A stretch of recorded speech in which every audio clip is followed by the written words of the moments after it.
Hello बच्चों, चलिए प्रश्न को पढ़ते हैं। निम्न में कौन सा HVZ अभिक्रिया में नहीं होगा? चार विकल्प दिए, सही विकल्प का पता करना है। तो आइए प्रश्न की मुख्य अवधारणा पे बात करते हैं। मुख्य अवधारणा, वे अम्ल जो अल्फा हाइड्रोजन रखते हैं, अल्फा हाइड्रोजन रखते हैं, हेलोजन द्वारा प्रतिस्थापन, हेलोजन द्वारा प्रतिस्थापन अभिक्रिया, और इस अभिक्रिया का नाम है HVZ, यानी कि हेल वोलार्ड जिलेंस्की अभिक्रिया, जिलेंस्की अभिक्रिया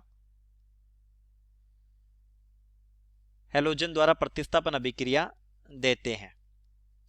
यानी ये अल्फा हाइड्रोजन प्रतिस्थापित हो जाता है हेलोजन द्वारा HVZ अभिक्रिया में। अब देखिए, ए विकल्प दिया है प्रोपेनोइक अम्ल, प्रोपेनोइक अम्ल,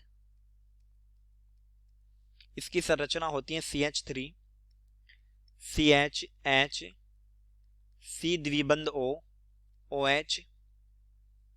HVZ अभिक्रिया में फास्फोरस और यहां पर हेलोजन ले लिया Cl2। क्लोरीन द्वारा अल्फा हाइड्रोजन का प्रतिस्थापन होगा।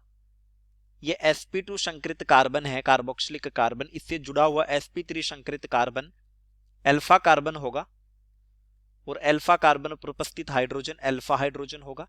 तो अल्फा हाइड्रोजन का प्रतिस्थापन जब क्लोरीन द्वारा होगा तो यह बनेगा CH3 CH Cl COOH।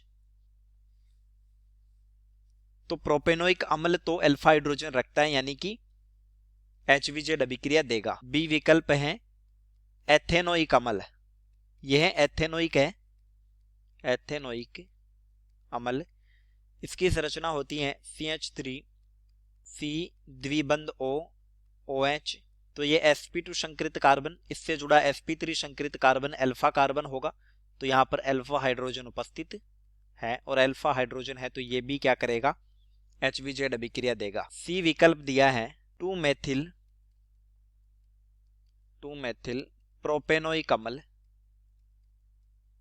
Propanoic अम्ल की संरचना होती है